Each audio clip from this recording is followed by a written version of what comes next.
Hello everyone. In this video tutorial, we will discuss about the difference between string class and string buffer class, and then we will start working with the string buffer methods. So, the basic difference between string class and string buffer class are string is immutable, whereas string buffer is mutable, and string is slow because it consumes more memory, whereas string buffer is fast because it consumes less memory. Then string overrides the equals method of object class, and string buffer doesn't override the equals method of object class. So these are the basic difference between string class and string buffer class. And according to the general analysis, string buffer supports more code optimization compared to string. That doesn't mean that string doesn't support code optimization, because string class also is having so many system defined methods. By using those we can operate on strings, but string buffer class is more code optimized compared to string class. So let us have a look on the methods available in string buffer class. So these are all the methods available in string buffer class. Append method to append the specific string buffer to the specific data type. It can be appended to boolean, character sequence, integer. So whatever we need to append the string buffer, we can able to append. So now length method will calculate the number of characters present in the string buffer. Then character art method will retrieve the specific character located in a specific index number of the string buffer. Then delete method will delete the character sequence or a single character, it depends. Now index number and character delete method, two things are there. See, delete start index, end index means it will delete the character sequence. Delete index number, it will delete a single character from the string buffer. Ensure capacity is to restrict the size of the string buffer. Equals method to compare two string buffers. And index of substring to retrieve the index of the substring present in the string buffer. Then insert method is to insert the new substring into the string buffer. Now replace method to replace the characters present in the string buffer to the newly specified characters. Now these are all the new methods like replace method, insert method, delete method, and even string buffer is having a method called reverse method, which is not there in string. Append method, which is not there in string. Then trim to size means it will allocate the size according to the number of characters. Now toString method to convert the string buffer to string. Hashcode method to retrieve the hash code, because it is a collection class, it will have the hash code. So let us have a look on the program and create a string buffer class and execute few methods available in string buffer. So let me just go to the package called lang gayatri.lang. So here let me create a class called string buffer demo, and let's tell it as public class, because we are creating a single program for this demonstration. And the objective of the program is string buffer methods demonstration. Fine. So this is the objective of the program, and apart from that, let us create two string buffer. So how can we create string buffers? We can write like this: string buffer is b equal to new string buffer, and we can directly give the string over here. Let's say effective automation. Fine. Now this is one string buffer. Now otherwise what we can do, we can say string s equal to using Selenium and I can say string buffer sb1 sorry sb1 equal to new string buffer, and I can pass the parameter as string over here. So I can pass, so s will become the string buffer over here, which is okay. S will become the string buffer over here. So in two ways we can create the string buffer. We can create a string and pass the string as a parameter to string buffer while creating the object of the string buffer, or we can create the object. While creating the object, we can directly give the string inside that, the values inside that, that will be considered as the string buffer. So next is, let us how can I check the methods available in string buffer? SB is the object of string buffer. Now dot, if I will give SB dot, I can able to see all the methods available in string buffer, and we are discussing about the mentioned selected methods over here. So let us first work with append. Let's say append SB dot append, and let's say character sequence. So let's say I'll just write like this. So when we are trying to append, what will happen? It will directly store the data in SB. So what I can do is, how can I see the appended data? I can say data after appending is, now I can print directly what SB. So what will be the output? What will be the value of SB? Initially the value of SB was effective automation, that's it. Now we are appending it to hello. So what will be the output? Effective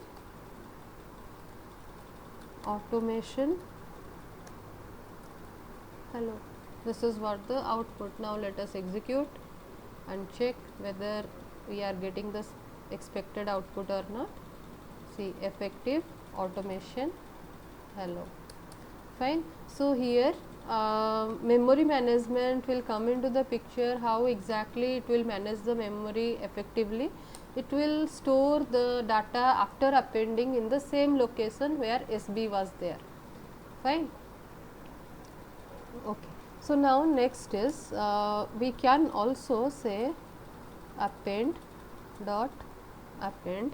Here if we want to append to boolean or character sequence, we can give accordingly. So let me just do it for boolean. Let's say 199.90, and let's say I will print sys out, and here yes. Now here what we need to do is, we will okay. So here we will just print the output like this, data after appending to boolean value. So let me just give a colon over here and plus. So let us say, so what will be the output? Here the boolean data will be appended. Boolean data will be appended to the earlier string or with effective automation hello. So let us execute and check. See, effective automation, because it is a string buffer, the data has been saved in the previous append, and it was effective automation hello, and now I have appended it to 199.9, which is a boolean value. Now it's giving the output like this. Fine. So append is clear. Now apart from append, what else we can do? SB dot reverse. Reverse is a method which will reverse the string buffer directly, and we can say, so fine. Now directly we can print after reversing the string buffer. So after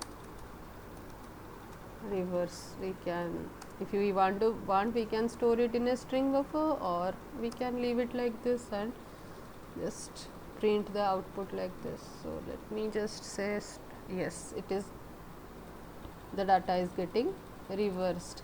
So it is very easy to reverse, but if you want to reverse the string, what you would like to do, you need to convert the string to character array, then you need to use a for loop and print the character array from reverse way.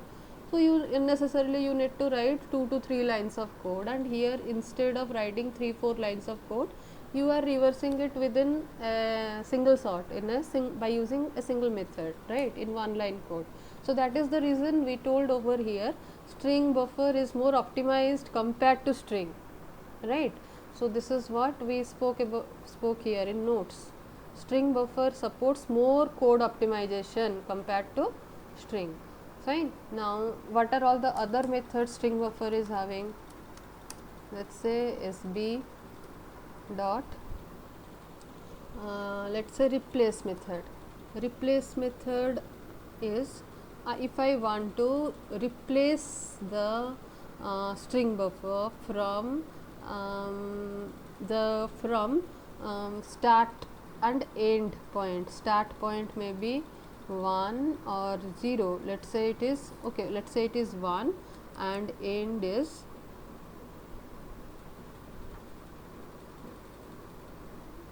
okay. End is 5. End is 5. Now let's say WIPR. Fine. Now what will be the output here? Just let's give, see this. So WIPRO has been Wipro has been replaced from index number 1 to 5. Fine. This is what is happening. Replacing is also easy in, but replace method maybe it is there in string or not. Let me just check whether replace we did in string or not. Let's say string methods. Replace method. Replace was there. So it is the similar way string buffer will work. So let's go to string buffer method. So the similar way replace will work over here, and insert method also will work. If we want to insert the new data to the string buffer, we can use insert method, start point and end point. Here it is there, insert start index and end index. Index number means one single character we can insert. Let me execute at least one insert method. So let's say now sb dot insert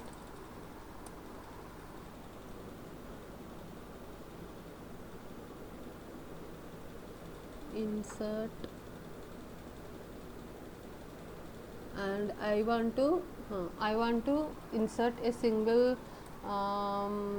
character. Let's say the character is n. I want to insert. So now let's check what will happen. So n has been inserted over here in 10th index number. Even it may be the character sequence. How it will be the character sequence? Let's say it is 10 to 15, and let's say it's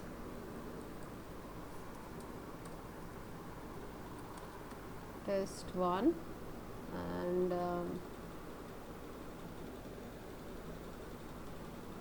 okay, it is not working properly. So let me just do it in this way.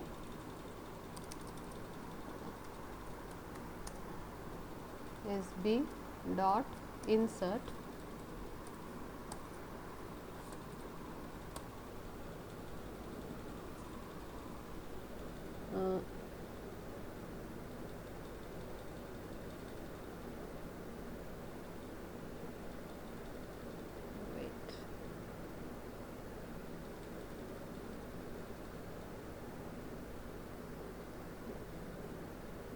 so here it will ask for okay, only one integer offset it is asking, so 10.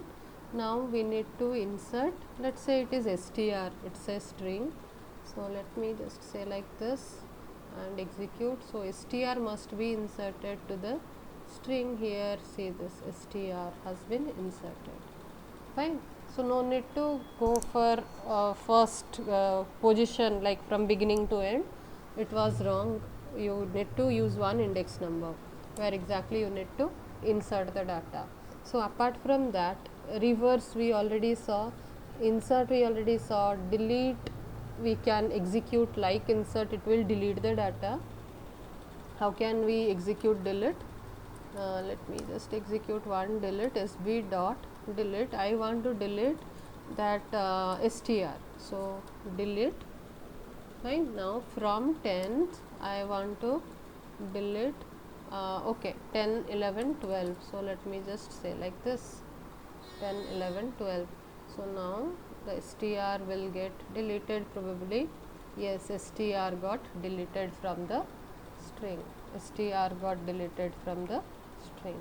So this is how string buffer works, and these are all the methods which support string buffer, so that working with string buffer will be more easier. And what else is there in string buffer? Hash code method is there.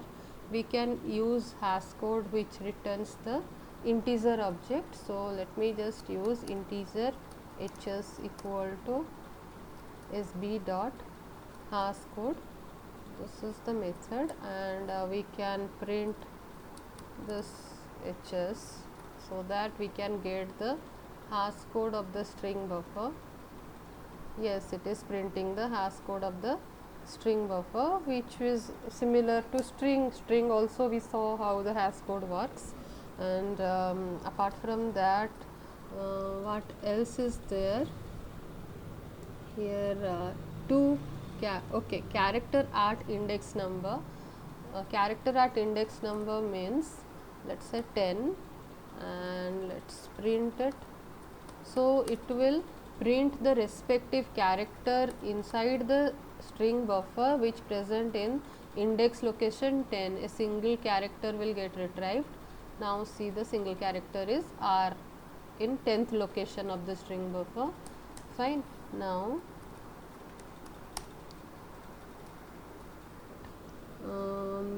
now what we can do is, length method will calculate the length of the string buffer. We can store it in integer, or we can just print it directly. Then apart from that, what else is there? We can use toString method to convert it to string. ToString method. If we want to convert the string buffer to string, we can do like this. We can call the toString method. Fine.